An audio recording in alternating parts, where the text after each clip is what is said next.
If you live anywhere near the Gulf Coast, you know exactly what time of year it is. Down here in Central Florida, we have officially made the transition into the liquid air phase of the calendar. I was out for my morning interval run the other day, and it was 100% humidity before the sun even crested the horizon. You don't run in that. You swim through it. My workout performance has essentially fallen off a cliff. My legs feel like lead, my heart rate spikes 10 minutes earlier than it should, and by the end of it, my brain is just begging me to stop moving and lay down in the grass. It's frustrating when you're just trying to get a workout in. But what happens when you aren't running intervals for fun? What happens when you are operating a 10,000-pound piece of agricultural machinery or balancing on the top rung of an orchard ladder and your brain starts begging you to stop? We talk a lot about heat illness, heat exhaustion, heat stroke, but today we're talking about what happens when the heat makes you make a mistake. It's an all-new Prove It To Me.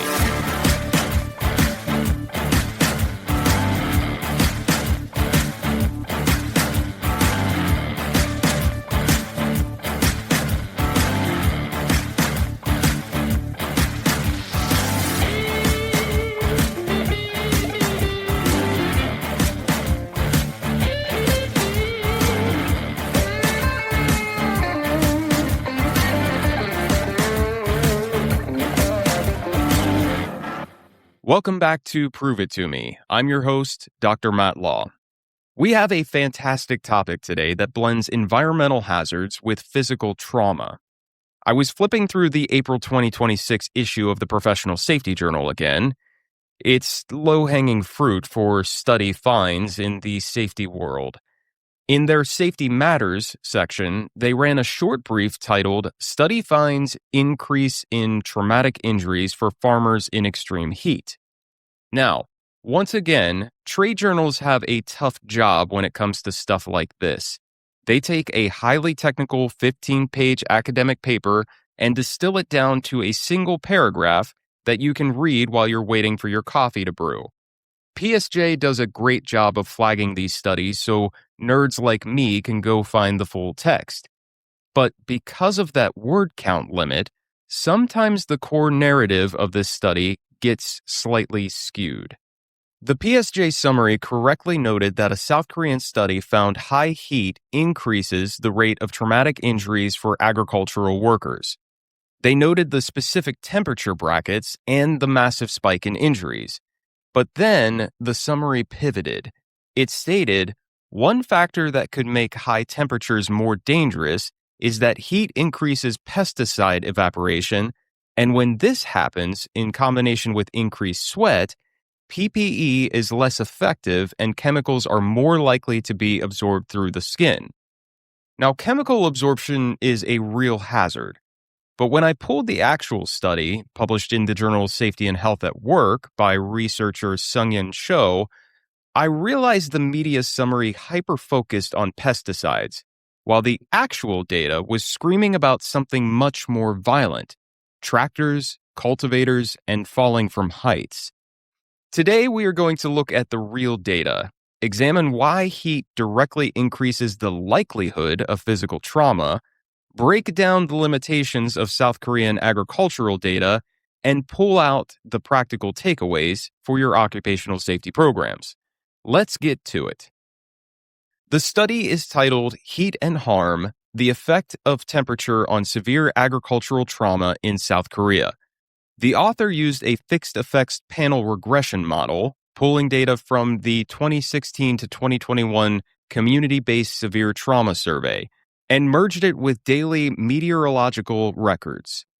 In plain English, they took the dates and locations of severe agricultural accidents and overlaid them with the exact weather data for that day to see if there was a causal link. They also did something very important. They controlled for seasonality. In agriculture, summer is simply busier than winter. If you don't control for the fact that there are more people working outside in July than in January, your data is useless. The researchers statistically accounted for these variations, isolating the temperature itself as the primary variable. They used 15 to 20 degrees Celsius, which is about 59 to 68 degrees Fahrenheit, as the baseline reference. This is basically a perfectly comfortable, crisp spring morning.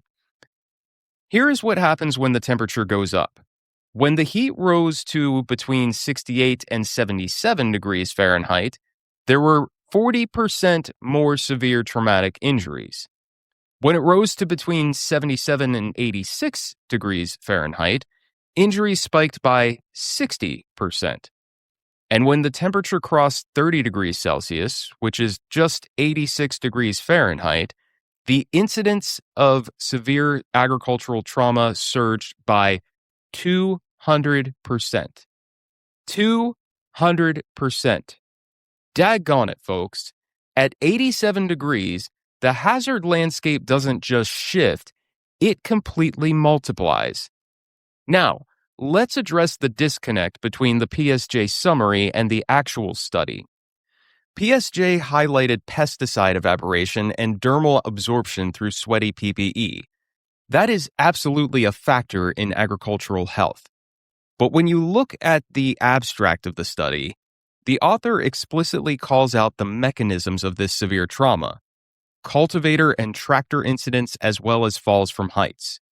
We aren't just talking about a farmer getting a rash or feeling nauseous from chemical exposure. We are talking about heavy machinery rollovers, getting caught in rotating PTO shafts, and plummeting out of trees or off barn roofs. So the question is, why does an 87-degree day make you 200% more likely to fall off a tractor? It comes down to cognitive load, fatigue, and human factors. When your body is fighting to thermoregulate, it redirects blood flow to your skin to help you sweat and cool down. That means less blood and less oxygen is going to your brain and your muscles. Your reaction time slows down. Your peripheral vision narrows. You become irritable, which leads to rushing. If you're hot, miserable, and just want to get back to the air-conditioned truck, you are going to skip steps. You won't use 3 points of contact when climbing down from the cab. You'll leave the cultivator running while you clear a jam because shutting it off and restarting it takes too much effort.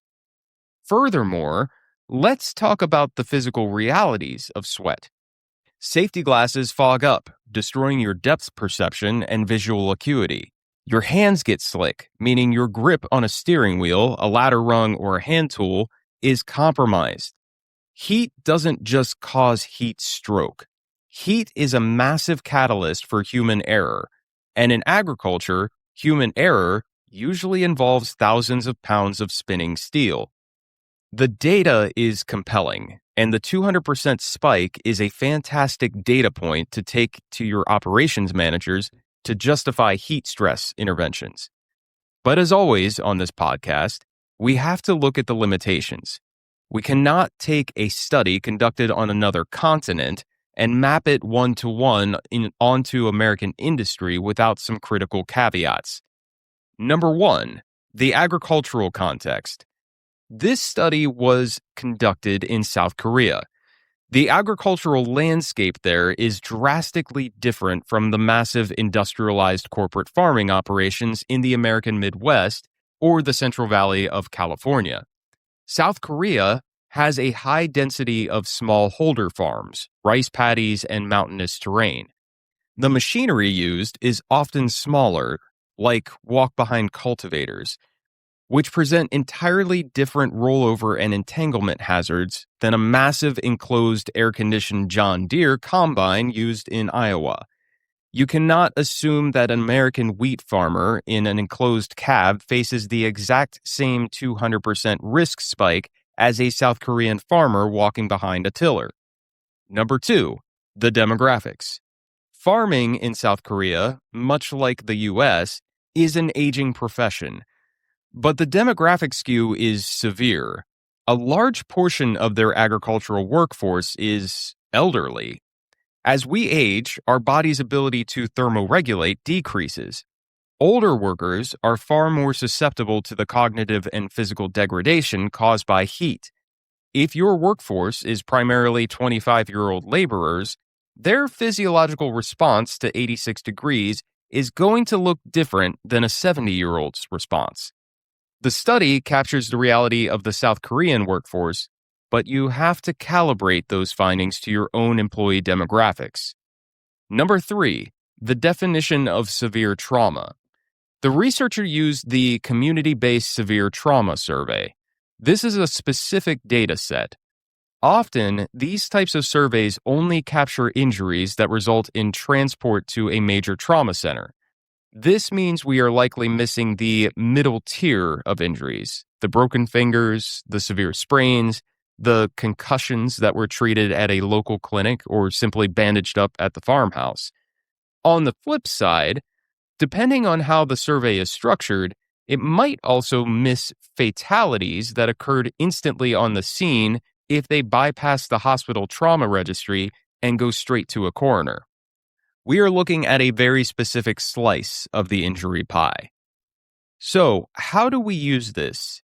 If you are an EHS professional in construction, agriculture, utilities, or any outdoor industry, this study is a goldmine for reshaping how you talk about heat. Takeaway 1. Change the heat illness narrative. When we do toolbox talks about the summer heat, we almost exclusively talk about hydration, shade, and the signs of heat exhaustion, such as dizziness, nausea, stopping sweating. We need to expand that narrative. You need to train your workers and your supervisors that the heat drastically increases the likelihood of physical accidents. Tell your heavy equipment operators, the heat is going to slow your reaction time today. You need to increase your following distance and double-check your blind spots. Tell your crews working at heights, your hands are going to be sweaty and your glasses are going to fog. Take the extra 3 seconds to ensure your grip and footing are solid before shifting your weight. Frame heat as a catalyst for struck-by and fall hazards, not just a medical illness. Takeaway 2. Rethink the schedule. If the risk of severe machinery accident spikes by 200% when the temperature crosses 86 degrees, then you need to aggressively manage your high-risk tasks. Do not schedule complex crane lifts, intricate rigging, or highly technical maintenance tasks at 2 p.m. in July. Move the high cognitive, high-risk tasks to 6 a.m. When the temperature peaks, shift the crew to lower-risk, lower-complexity tasks. Engineering the schedule is just as important as engineering the physical hazard. Takeaway 3. Address the PPE failures. The PSJ article wasn't wrong to bring up PPE. They just focused heavily on chemicals. But heat causes all PPE to degrade in effectiveness.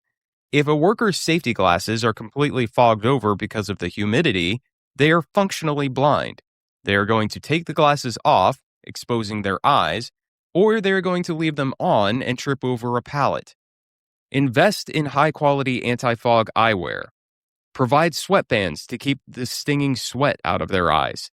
Look at the dexterity of the gloves you require. If they become saturated with sweat, do they become a slip hazard on a ladder rung? You have to evaluate your PPE for the environment it is being used in, not just the hazard it is designed to block. Now that's going to do it for this episode of Study Finds. It's a stark reminder that environmental factors don't exist in a vacuum. The temperature doesn't just dictate how much water you need to drink, it dictates how your brain and body interface with the physical hazards around you. I'll link the Professional Safety Journal brief and the original Safety and Health at Work study in the show notes so you can dig into the methodology yourself. If you guys got something out of today's conversation, please take a second to rate and review the podcast on Apple Podcasts, Spotify, or wherever you listen. It truly is the best way to help other safety professionals find this information and keep our industry moving forward. If you have a study you want me to look at, or if you completely disagree with my take on this one, send me an email at contact@proveitpod.com. Stay safe, drink some water, manage your cognitive load, and I'll catch you on the next one.